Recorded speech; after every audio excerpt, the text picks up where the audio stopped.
मेथी चमन ये डिश असल में कश्मीरी क्विजीन से आती है।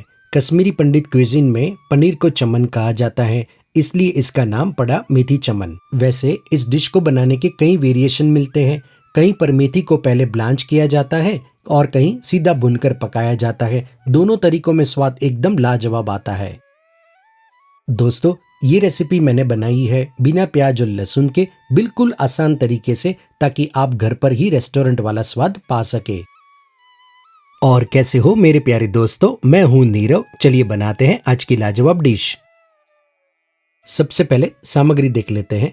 दोस्तों, ये सब्जी रिच ग्रेवी में बनती है, इसलिए हमें 1/4 कप काजू लेने हैं।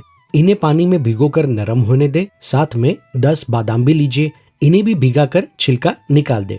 अब भिगोया हुआ पानी निकाल दीजिए और काजू और बादाम को 3 टेबलस्पून पानी डालकर एकदम स्मूथ पीस ले। काजू बादाम की पेस्ट बन जाने के बाद इसे एक बाउल में निकाल ले। अब इसमें डाले 1/4 कप गाढ़ा दही। दोस्तों, दही खट्टा बिल्कुल भी नहीं होना चाहिए। आमतौर पर इस सब्जी में 1/4 कप से 1 कप तक की क्रीम जाती है, लेकिन आप जानते हैं कि क्रीम उतनी हेल्दी नहीं होती। दही एक बढ़िया रिप्लेसमेंट है, हेल्दी भी है और ग्रेवी को वही रिचनेस भी देगा। ट्रेडिशनली इस सब्जी को बनाने में दही का ही इस्तेमाल होता है। अब दही को काजू बादाम की पेस्ट के साथ अच्छे से मिक्स कर लीजिए। दही को पहले से पेस्ट में मिलाने से दही पकाते समय फटेगी नहीं और स्वाद भी एकदम बढ़िया रहेगा। लीजिए, ये पेस्ट तैयार है, इसे साइड में रख देते हैं। अब सब्जी के लिए आपको चाहिए ताजी 75 ग्राम मेथी। कप से मापे तो लगभग 3 कप होगी। अब मेथी को अच्छी तरह से धोकर सुखा लीजिए। और हाँ दोस्तों, इसे काटना नहीं है, ऐसे ही पूरी पत्ती रहने दे। अब मेथी को भी साइड में रख देते हैं। अब देख लेते हैं सब्जी के लिए पनीर कितना चाहिए। कुल 300 ग्राम पनीर चाहिए, जिसमें से 50 ग्राम पनीर क्रम्बल कर ले, ये ग्रेवी बेस के लिए होगा।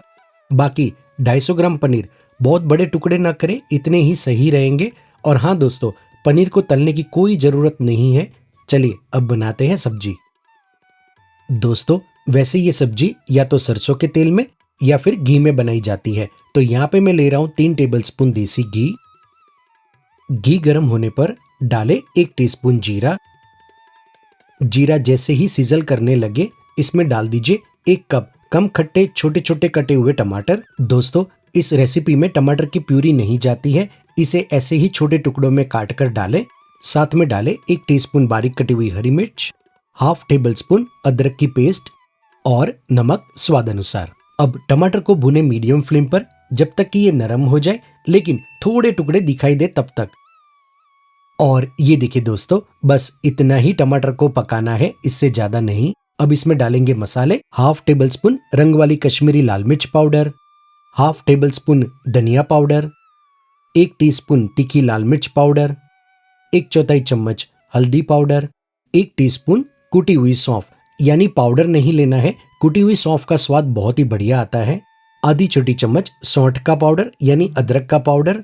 अब मसाले अच्छे से मिक्स करें और 1 मिनट तक मीडियम फ्लेम पर भुनें। जब मसाले अच्छे से भून जाए, फिर डालें मेथी। अब मेथी को अच्छे से भुने जब तक कि साइड से घी छूटने ना लगे। मेथी को भुनने में लगभग 5 से 7 मिनट लगेगी। दोस्तों, अच्छे से भुनिएगा ताकि मेथी की कड़वाहट कम हो जाए। और ये देखिए दोस्तों, मेथी अच्छे से भून चुकी है, तो इसमें अब डाल दीजिए काजू बादाम और दही वाली ग्रेवी पेस्ट, साथ ही क्रम्बल किया हुआ पनीर। अब सबसे पहले दोनों को भुनी हुई चीजों के साथ अच्छे से मिक्स करें। एक बार सारी चीजें अच्छे से मिक्स हो जाए, फिर लगातार चलाते हुए 2 से 3 मिनट तक पेस्ट को और भुनें। एक बार पेस्ट अच्छे से भून जाए, फिर इसमें डालें 1 कप गरम या फिर रूम टेम्परेचर वाला पानी। ध्यान रहे ठंडा पानी बिल्कुल न डालें, वरना कुकिंग प्रोसेस स्लो हो जाएगी। अब इसे अच्छी तरह से मिला ले ताकि ग्रेवी की कंसिस्टेंसी एकदम सही हो जाए। चलिए अब डाल दीजिए पनीर के टुकड़े। अब पनीर को हल्के हाथ से मिक्स करें और 1 मिनट तक पकाएं। अब इसे ढककर धीमी आंच पर 5 मिनट पकाएंगे। तो चलिए कढ़ाई को ढक दीजिए और सब्जी को पकने दें। दोस्तों, लग रही ना एकदम बढ़िया सब्जी। अब डाल दीजिए 1 टेबलस्पून भुनी हुई कसूरी मेथी, आधी छोटी चम्मच हरी इलायची का पाउडर। अब मैं यहाँ पे थोड़ी सी पीसी हुई मिश्री का पाउडर डाल रहा हूँ ताकि मेथी की हल्की कड़वाहट बैलेंस हो जाए। लेकिन आप पहले सब्जी का स्वाद चख ले, उसके बाद ही चीनी या मिश्री डाले। फिर डाले 1 टीस्पून गरम मसाला और सब कुछ अच्छे से मिक्स कर ले। इसी स्टेज पर नमक और बाकी मसाले भी आप अपने स्वाद के अनुसार एडजस्ट कर सकते हैं। रोटी, प्लेन घी वाले पराठे या फिर जीरा राइस के साथ ये सब्जी बेहद स्वादिष्ट लगती है दोस्तों। तो लीजिए, गर्मा गर्म मेथी चमन सब्जी बनकर तैयार है।